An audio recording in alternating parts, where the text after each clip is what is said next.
with you this morning. This morning we are going to be discussing that of grace. As Paul speaks in Acts chapter 20, he is speaking to the elders from Ephesus. And he tells them that he's going where they'd prefer him not to go. He's going to Jerusalem, and he knows that he's going to be put into chains there. That has been prophesied to him directly. He has been given that information, and he knows that he's going to be made into a prisoner if he goes to Jerusalem. He's going anyway. And he speaks of the gospel of the grace of God.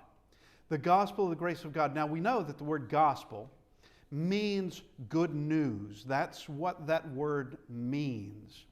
It is the good news of the grace of God. There is a grace that God gives us, and obviously, if God is giving us grace, that's good news.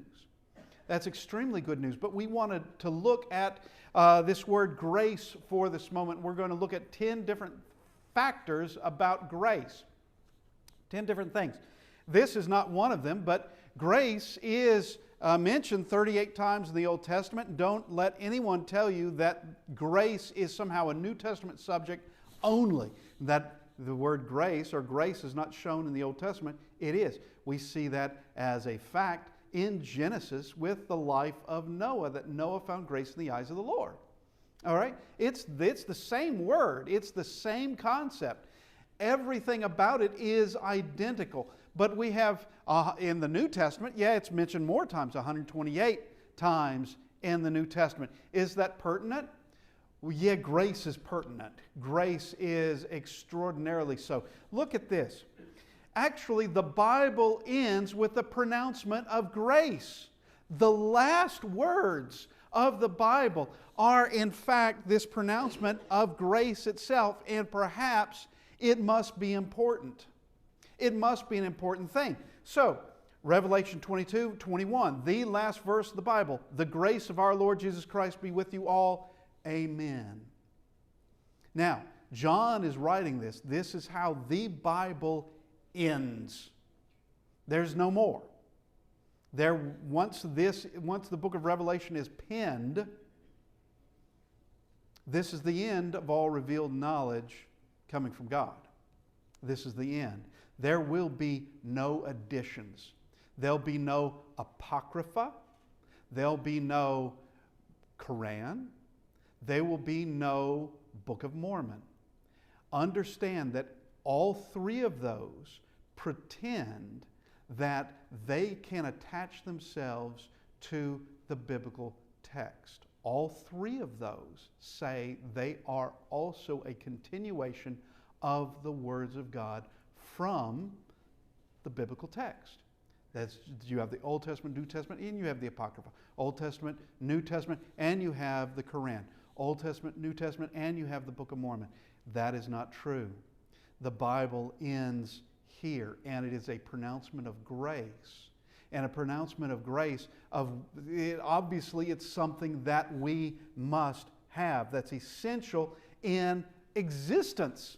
It's essential. And existence, when I speak of existence, I don't mean just here on this earth. I mean what occurs beyond this life on earth. What the grave brings us to. We continue to exist. Our bodies do not. Our bodies will stay here in this realm to be destroyed with this realm eventually. But grace brings salvation. That's an important thing. That's extremely important. Titus 2, beginning in verse 11, for the grace of God that brings salvation has appeared to all men. So this is grace, and it brings salvation. And it's salvation to all men. Said it before, say it again. If God was going to choose one people only to save and exclude everybody else, it'd be the Jewish nation. That would be it, bar none. It'd be it. But that's not what's taught anywhere in the New Testament. While it's got to start somewhere, that message of the cross has to start somewhere. And the message of Christ has to start somewhere. It starts in Israel. It does.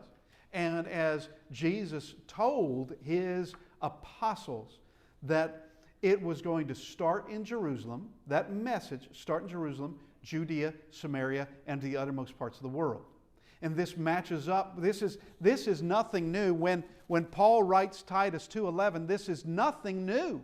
There's nothing new about this. This has been spoken of by the prophets in the Old Testament, that this is what was going to happen.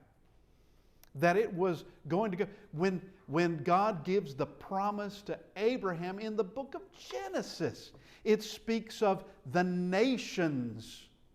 All the nations will be blessed. All the nations will be blessed. That it's not just one particular nation, it's everybody, and it's to all men, and that means mankind. That means all of humanity. Everybody.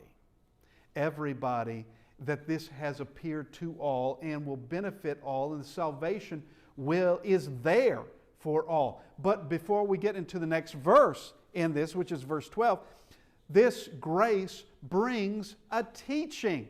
And this is also important to know, that grace is not just something that is, just an abstraction, just arbitrarily given, that is just offered with no explanation, with nothing that goes with it, no expectations. There are expectations. Grace does have a teaching and a demand. And this is not a foreign concept to us. Not at all. You have the right to your freedom, and you have the right even to live. But you can forgo that under the laws of the United States, under the laws of the state of Georgia, you can forfeit that right, or those rights. How? By committing crimes where you don't have that right anymore. Committing crimes where you're not free anymore. They're going to shut you away in a prison. You don't have that right to live anymore. You're put on death row. But here is a grace that has expectations to it, a grace that has demands to it, a grace in a teaching.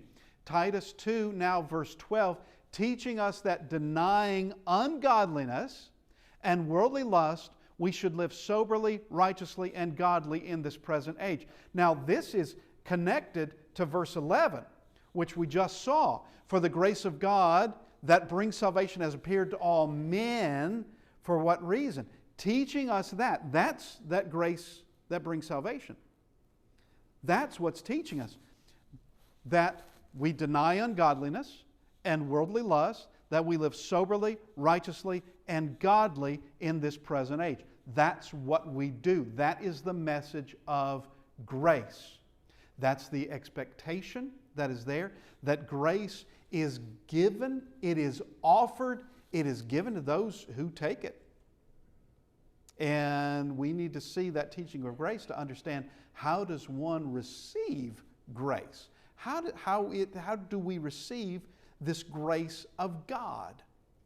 Because it's offered to all mankind, but as we very well know from the teaching of the Bible, not everyone will be saved. Not everyone will be, because they will reject this grace. They will reject their own salvation. They'll reject eternity with God. They'll reject it for being extraordinarily short-sightedness or rebellious or just preferring a lie rather than the truth.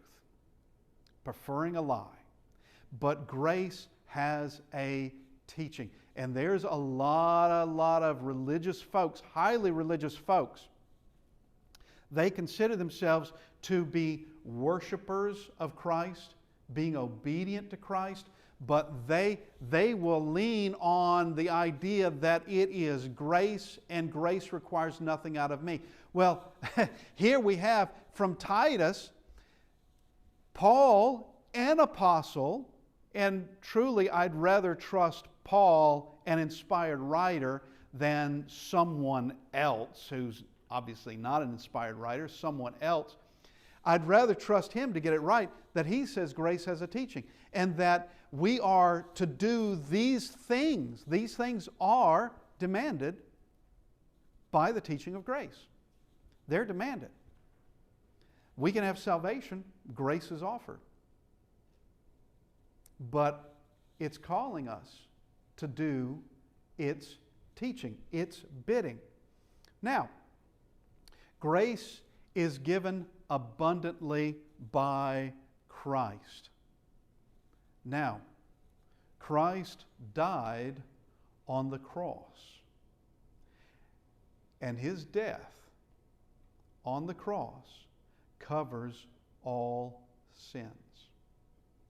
That's abundant grace. Not just all sins of one person or a few people, but it will potentially cover all sins from all time. Going from the Garden of Eden till the last person on this earth, the last people on the last day of this earth. It has that potential to do that. That it doesn't matter the number of people living or who have ever lived. That doesn't matter. Or the sins that have been committed. That doesn't matter either. That Christ does forgive sins because he gives this abundantly. And that sacrifice goes to the past and it goes to the future. What do I mean to the past? You have individuals that lived righteous lives, such as Enoch, prior to him, that of Abel, and Noah, and Abraham, and Sarah, and Moses, and David. And we see those who they lived before the cross of Christ. And they were looking forward to the Messiah. They knew that was the hope of mankind.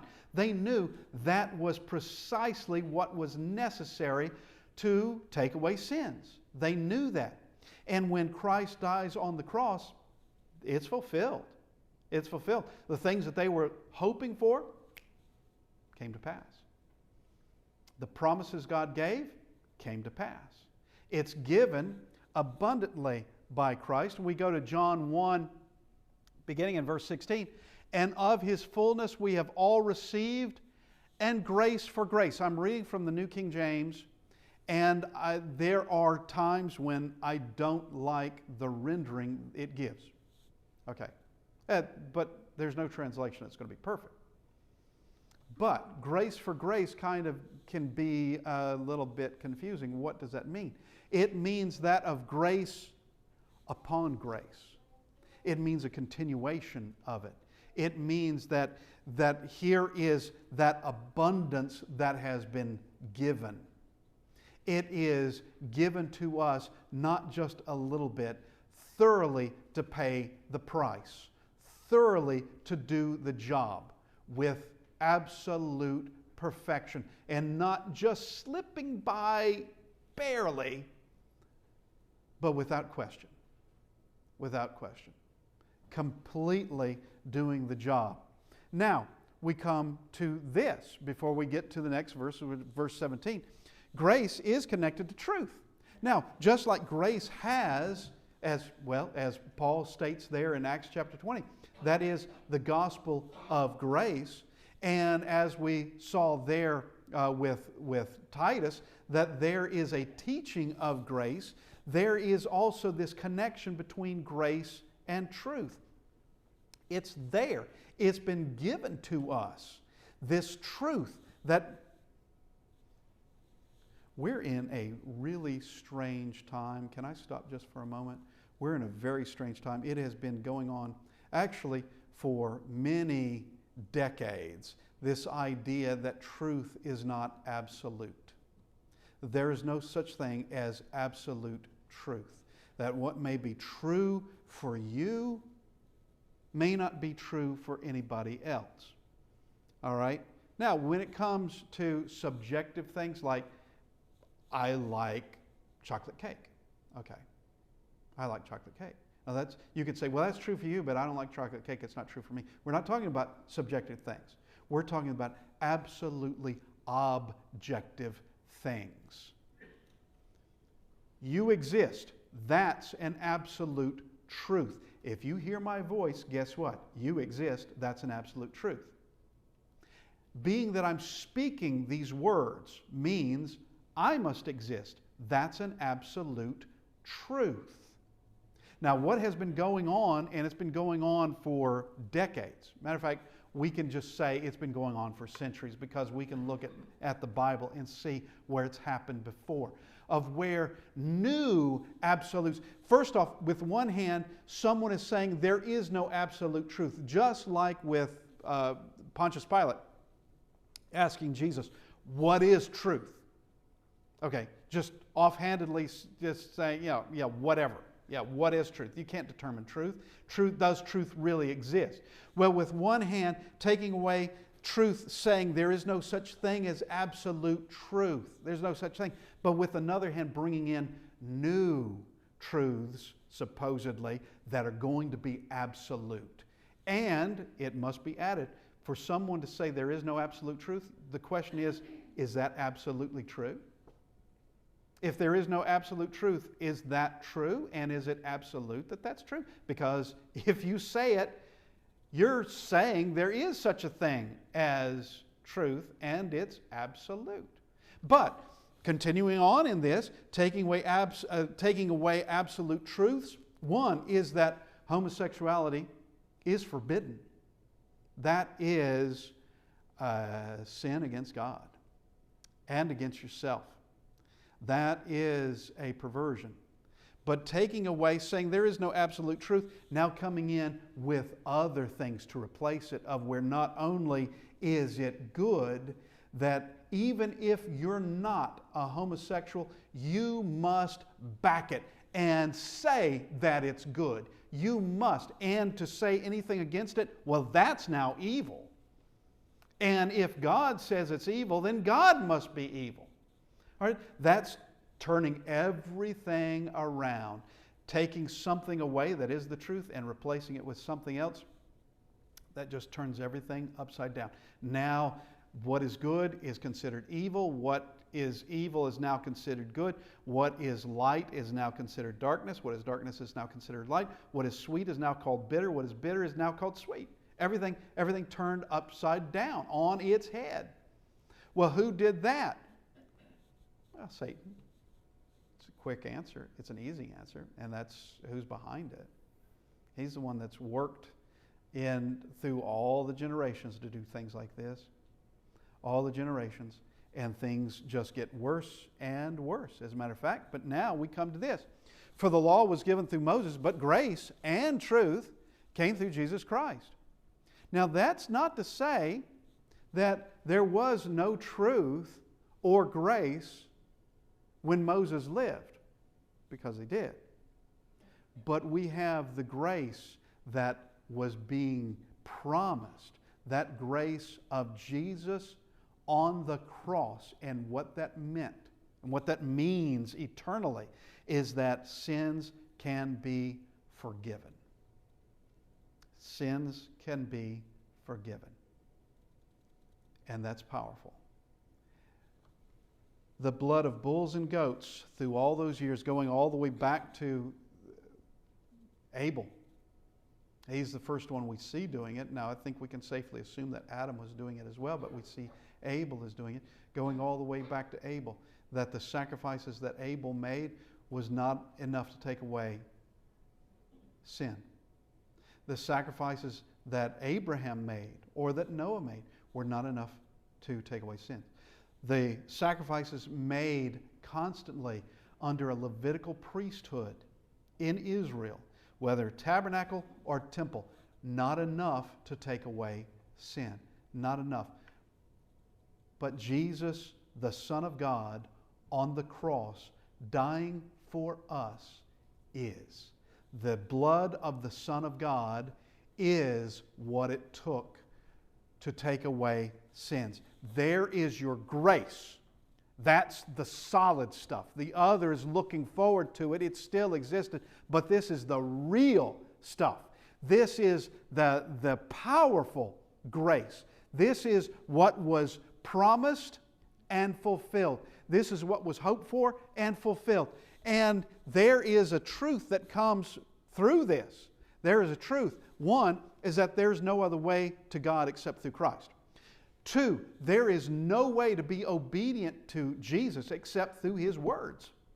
Not through the traditions of men, not through good ideas, not through just something that sounds good, but it is the law of Christ, the words of Christ. That's how we are obedient to Him. We can't make it up. Just follow the words. It's simple. It's simplicity itself. Just follow the words. Now, we come to this. We are justified by grace. This is grace given to us through Christ, that we can be justified. As we made mention in our class, everyone except Jesus, everyone has flaws. Every one of us. We can think of ourselves as holding in our hands, strengths and weaknesses. We can think of that. Now, as we go through life, we can begin to take away the weaknesses and pick up more strengths. Or the opposite can happen. We can start dispensing, just getting rid of the strengths and picking up more weaknesses. But all of us have weaknesses. We don't have the same weaknesses necessarily. It's under a larger list, nothing new there, but we all have certain things that tempt us. That, one person may be tempted to do something, another person not tempted in that way, but still tempted in another way. We have weaknesses. And here, we must be made justified. We must be given this justification, and it can only come by way of God. That's the only way. And here we see that is the part that grace is playing. Being justified freely by His grace. So here is someone who must love us. Must. Father, Son, Holy Spirit. They must love us. That a plan was made from eternity that this was going to happen. A plan was made from eternity that the Son of God would come to this world before this world even existed, before there was sin on this world. All that was designed, and God knows everything all the way from everlasting to everlasting. He knows it all. And here we have this justification that comes by His grace through the redemption that is in Jesus, that's in Christ Jesus. All right, there's a redemption. He is, and here's a big word, propitiation. We were studying that word earlier this year. Propitiation, not a word that we usually use outside of speaking of Christ. But it just means the price necessary to redeem someone, the price necessary, whatever it takes to bring peace between two parties, whatever it takes, that is propitiation. And in this case, it was Christ dying for us. He redeemed us by His death. He redeemed us. Sin is such a debt that even with Adam and Eve having committed just one sin, they could not remove that sin. No matter what they did, they could not remove it. It's just one sin. Could they not decide, okay, we're going to do all these good acts now, and through these acts of goodness and kindness and compassion, all these other things, that will be enough to take away that one sin? And the answer to that is no. That's not the way it works. Because none of our works, in and of themselves, none of our works can take away sin. Otherwise, we wouldn't need that. We wouldn't need grace or redemption. We wouldn't need any of those things because we could handle it ourselves, but we can't. We have to have God helping us every step of the way. And without Him, we cannot have salvation. We cannot enter eternity in a good situation. We can't. We will perpetually, eternally be condemned. But this grace justifies. This grace is what cleanses us. This grace is precisely what God has put in place because He loves us. Whom, verse 25, whom God set forth as a, here's this word, propitiation by His blood. It's that price that was necessary. This is the very thing needed to bring peace between man and God. This is the very thing. Of God has something against mankind because sin being performed by mankind. Now there's a propitiation for that. There is the price that is paid by His blood through faith to demonstrate His righteousness, because in His forbearance God had passed over the sins that were previously committed. Now we talked about that just a minute ago. There were sins that were previously committed. That'd be the sins that Moses committed, or that David committed, or the nameless others of the past that they would have committed. They were among the righteous. They lived their life as best they could. They lived their life trying to be obedient to God, looking for that hope, being obedient, returning back to Him as they did, returning back to Him. And here, those sins that were previously committed, those are taken care of. What about the sins that have yet to be committed? Yeah, the blood of Christ will take care of those as well. It's perfect. It will do the job. But here we have to demonstrate His righteousness. To demonstrate His righteousness, how? By being that propitiation. So we have an example given to us to show us the righteousness that Christ has is also the righteousness that's worthy in every one of us. To follow Him. Following Him means what? Obeying Him, following that or imitating that example. We can't die for the world. That's impossible. That was for the Son of God, not for us. But we can show that same righteousness that His Son shows all. And here is that example. Now we go to verse 26. To demonstrate at the present time His righteousness. So here's this continuation of this idea of an example. He's demonstrating it at this present time, that He might be just and the justifier of the one who has faith in Jesus. Faith in Jesus means what? Believing His words, being obedient to His words. That's what it means. Not that He said them, not that He just did those things. Yeah, it takes that. But it takes faithfulness to His words and conscientiousness. Not dismissiveness, but actually a willingness to take in the words of Christ and live them. There's a teaching of grace. There's that gospel of grace.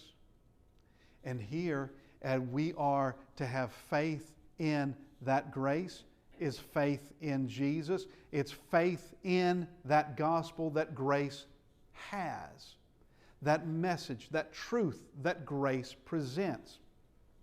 Now, without grace, we can't serve God. It's that simple. Without it, we can't serve Him. Know this, and know this as a firm fact. You were created to serve God. That's your purpose.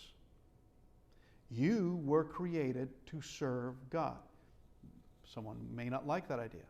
All right, well, you're going to have to take it up with the one who created you to serve Him. You're going to have to take it up with Him. You wouldn't exist except that He created you. And He created you for a reason. And it's not so that we can just live this life selfishly, live this life just being entertained, live this life however we want. It is to serve Him. That's it. It's to serve Him. Now, serving Him also means compassion to others. Also means loving others. Also means showing others forgiveness as we have been forgiven. Showing others that same level of forgiveness. Now, what is bad in any of this?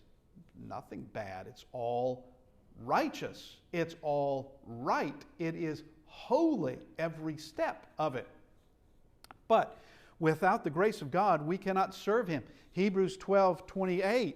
Therefore, since we are receiving a kingdom which cannot be shaken, let us have grace by which we may serve God. Look at this next word, acceptably. With reverence and godly fear. There's more of what grace teaches. The expectations that God has in all this. There is a reverence that is demanded. There is a godly fear that is demanded. And some people don't like that idea of godly fear. The thing about it is, trust me, this is a firm, well-established, healthy respect. It is fear for the one that created us, fear for the one that created this universe, and there is respect that He is due, a reverence that is due, and a fear that is due. Guaranteed, most people have a fear of the law, whether it is police, whether it's a judge, whether it's the FBI, whomever it happens to be. They have a healthy fear of not wanting to have the law down on top of them. They don't want it. Well, this is more so. We should give respect to people in authority. What about respect to God, who's our Creator? What about to Him?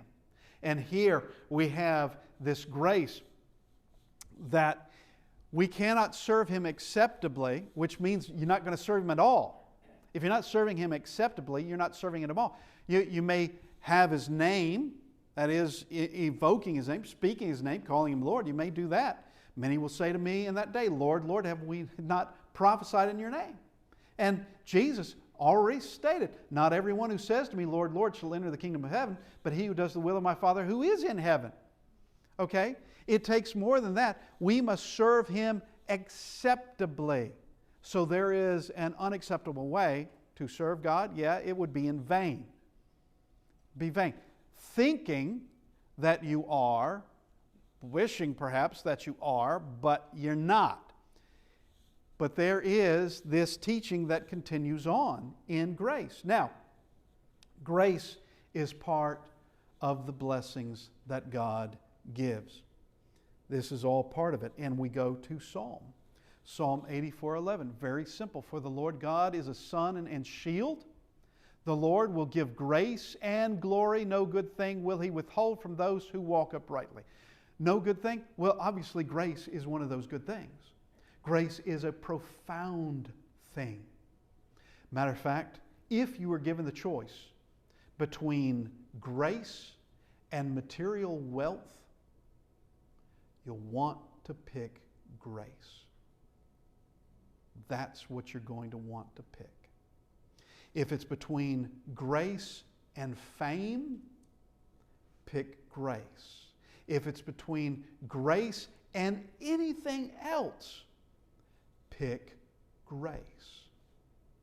And grace is what saves us. For by grace you have been saved. is it grace without any expectation from us? Well, you know, even in Psalm 84, it speaks of those who walk uprightly. God can give grace, as we're going to see, God can give grace to someone and someone just squander it. Grace, while it justifies, cannot make decisions for you. You still make decisions for you, and you can still make poor decisions. Here, grace not only being mentioned in the Old Testament, but also that of this promise that God gives to all who walk uprightly. Now, grace was also prophesied. We go to Zechariah chapter 12, verse 10. I had to break this verse up because it's so large. I would have to reduce it too much. And I will pour on the house of David, this is a prophecy, that's Jehovah saying this, I'll pour on the house of David and on the inhabitants of Jerusalem the spirit of grace and supplication. Okay, when's he going to do that? Well, we have a good clue. And they will look on me whom they pierced. You know, the Old Testament prophets could get very specific and speaking about things that it is hard to ignore if you know what occurred with the life of Christ. Yes, they will mourn for him as one mourns for his only son, and grieve for him as one grieves for a firstborn. This is when he was going to do that.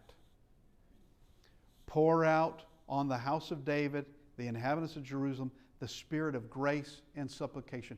It is at his crucifixion that he did that. That was the culmination of it all.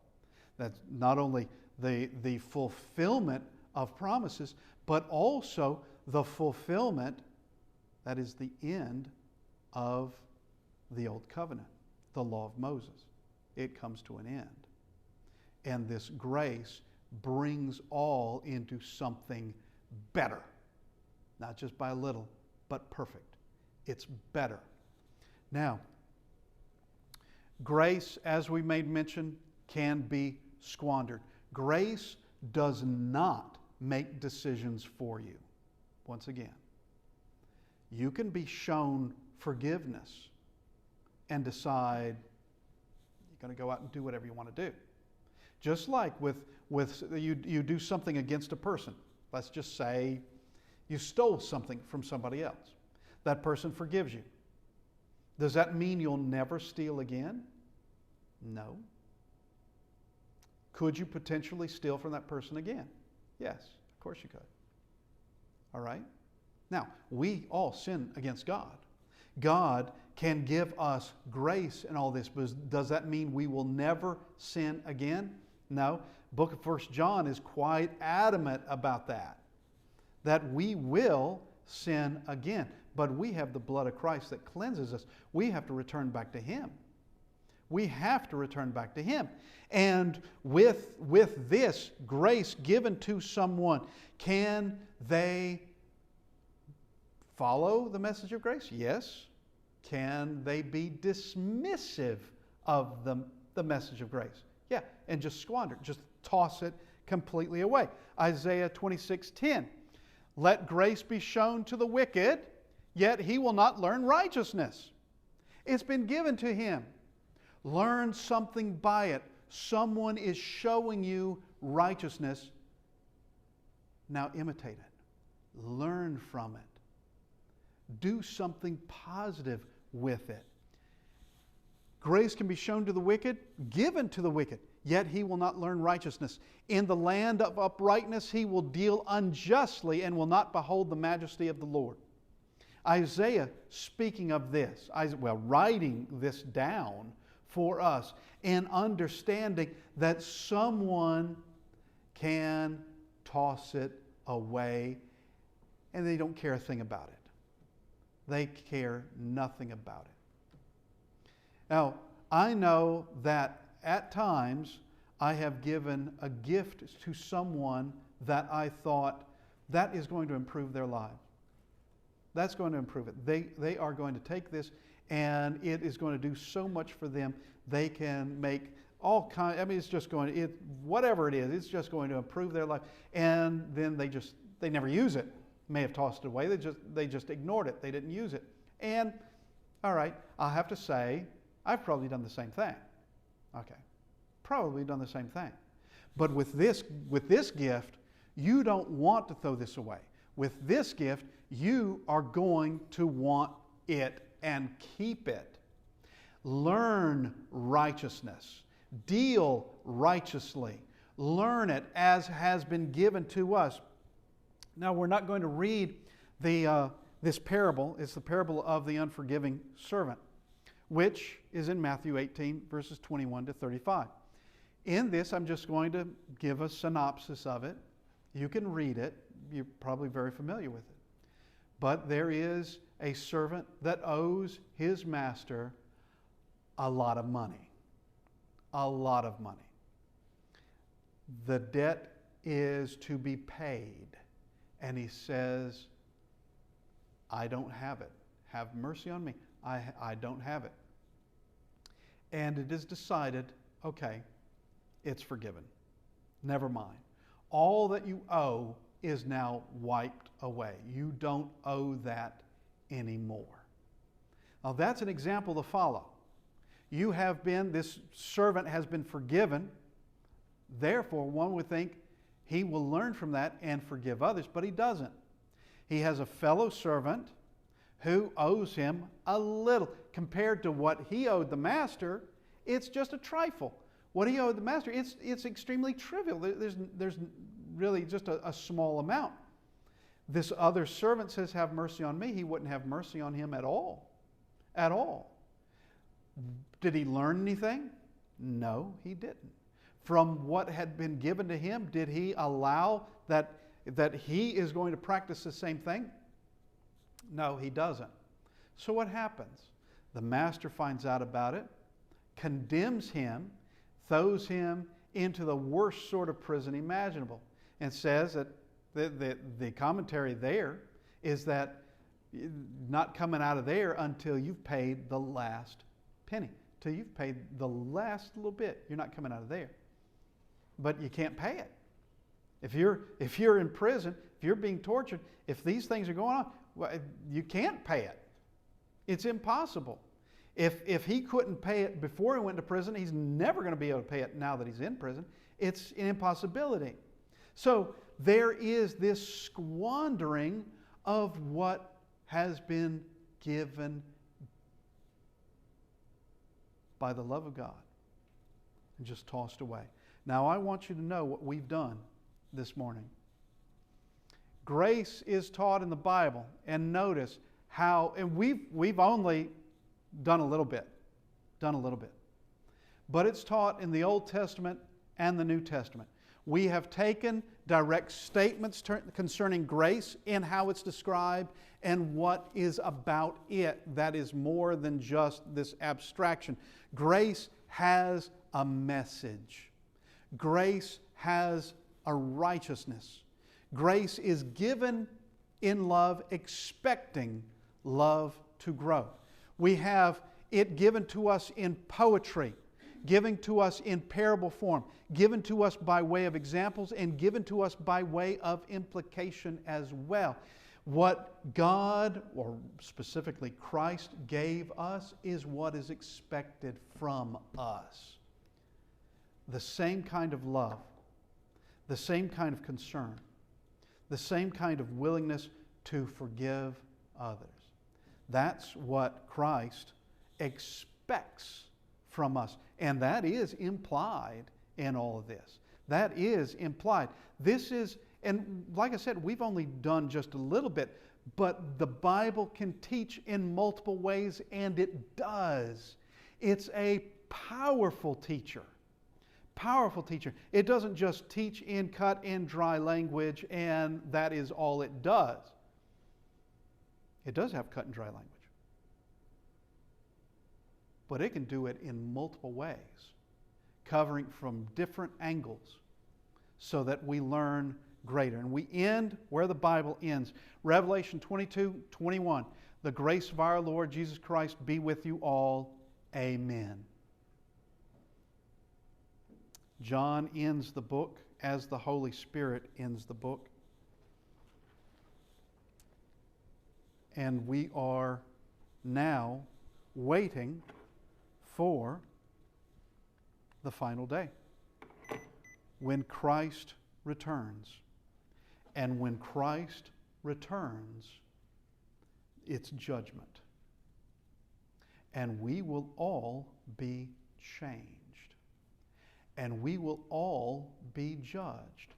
Those who gladly receive the grace of God will stand before the judge pure, having been justified by Him, can stand before Him innocent of everything because He makes us innocent, can stand before Him a fellow heir with the judge.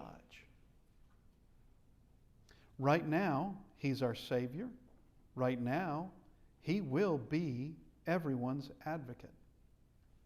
And for members of His church, He is their advocate.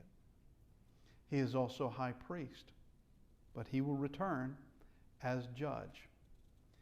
And every one of us will stand before Him.